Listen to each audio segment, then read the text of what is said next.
Hi guys, uh, welcome again to my video tutorial. So right now, papakita ko lang sa inyo yung unboxing of two cameras. Okay, we have the Hikvision Color Blue. Okay, isa sa mga magagandang camera to right now ni Hikvision. Okay, pwede siyang pang office, pwede rin siyang pang bahay. Kung may budget kayo, maganda to yung camera. Okay, may human detection to, so weatherproof also. HD yung quality ng video niya. May built-in microphone din yung ibang mga ganito, pero pwede kayong bumili ng hindi na kasi mas cheaper din yung content. So, it's a bullet type. Okay? And then I have also a dome type. The features of this one is almost same lang naman. So, okay? So, unbox natin itong dalawang unit. The bullet type, ito yung ginagamit usually din sa mga outdoor, no? Nakikita nyo, bullet siya. Why? Kasi mas protected yung bullet type sa outside doon sa dash, yung design niya. Yan, nakikita nyo, parang may cover ka. So, mas magandang gamitin to sa labas. And then this one, pang indoor to. Okay, mas maganda to gamitin sa indoor, yung mga entrance, yung mga hindi nababasa. But still, they're protected. Okay? Doon sa mga dust proof. So, right now, pakita ko lang sa inyo. This is the bullet type camera. Okay. And then, etong mga camera natin to, PoE na to, no? Na-explain ko na, PoE. Hindi nyo na kailangan ng power dito. Okay? Ang kailangan nyo lang is PoE switch, connect nyo sa PoE switch, and then magpa-power na siya. So, marami akong video tutorial to. Na-explain ko na rin yan. So, yan. Naka-PoE siya. Ethernet yung kailangan nyo. Ethernet cable. This one. No? Ethernet cable. Out nyo lang. And then, kailangan nyo lang dyan is PoE switch. Na-explain ko na lang to. What is a PoE switch na? Ito yan, PoE switch yan. Diyan nyo lang siya itatap. And then, good to go. So, ganun lang kasimple. Yung camera natin, magpa-power na siya. Tapos pag nakakabit na dito sa NVR natin, yan, we're good. Masi-set up na natin to, yung camera. Ganun siya kadali, yung pag-set up ng camera. So, yan. Itong camera na to, kung makikita nyo, sa loob, meron siyang kasama.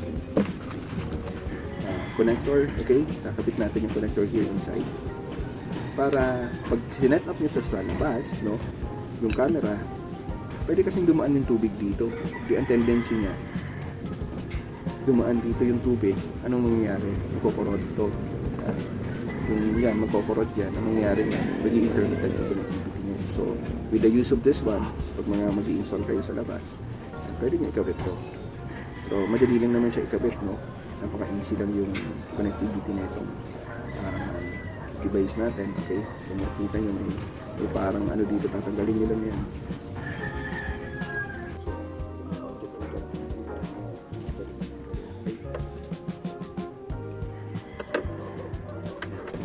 Ito yung mic. Okay?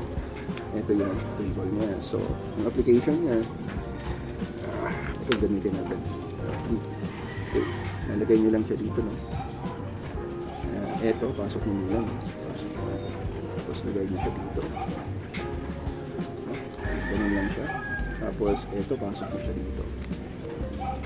Yan, ganyan lang ang application niya. Ganyan lang siya kadali.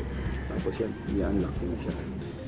Okay? Then this one, coconnect lang siya dito sa camera mo.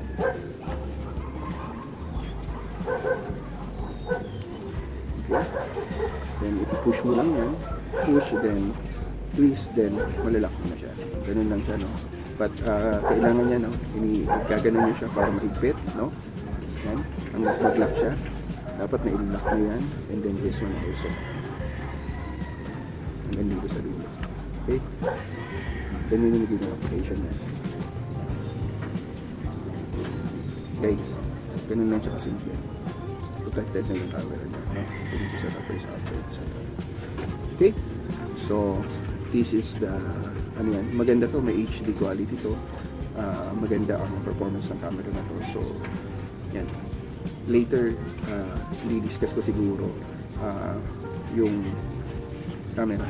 You know, pwede natin itong pasukin. Pag may laptop ka, no, pwede natin i-configure, pwede natin tingnan yung loob ng camera. So, ipapakita ko sa inyo yan after siguro this one, kung ano yung nasa loob ng camera na setup configuration.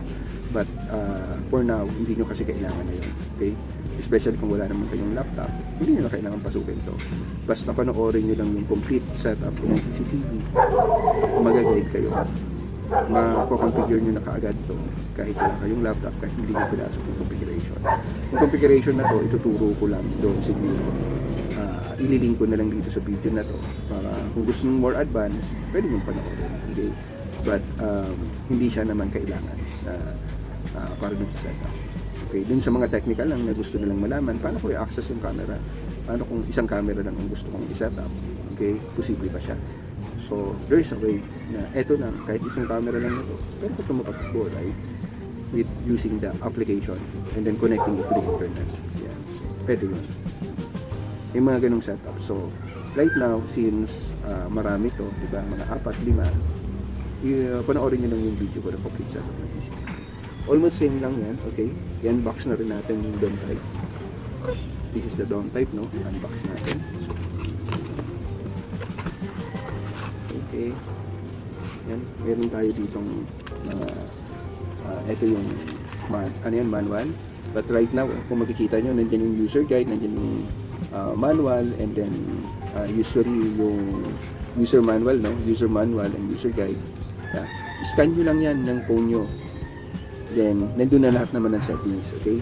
Kung gusto nyong advance, makita yung configuration, may guide naman to. Kaso, syempre, pag medyo you're not hindi ka IT professional or technician, medyo mag-a-adapt ka ng content. But may intindihan nyo rin, okay? So, pwede nyong i-scan yan. And then, kung makikita nyo, eto, may mga installation guide siya na, no? Pagkakabit nyo sa ceiling, didikit nyo lang to, tapos, pag dikit nyo yan, yung area na to, yun yung mga i-screw lang doon, no? Doon sa mga magkakabit yan. Idikit nyo, tapos etong mga area na to, yan yung bubutasan nyo. Tapos i-screw nyo doon, and then etong, ano yan, nasa likod nyo, no? Nakita nyo yan, ito yung camera natin, i-screw nyo siya dyan sa likod. So, ganun lang. Okay, then kakabit nyo na siya. Ganun.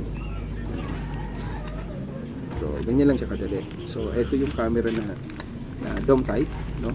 This is a DOM type camera. Okay. Tapos same lang din siya, it's a PoE switch siya. Maganda rin ang quality nito, true color to, yung makikita nyo with this camera, talagang maganda. Okay.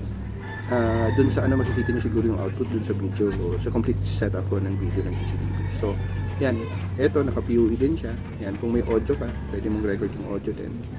So, yun. Ganyan lang kasimple yung etong mga camera natin, but this is also very powerful. PoE na rin siya. Okay? So, yan.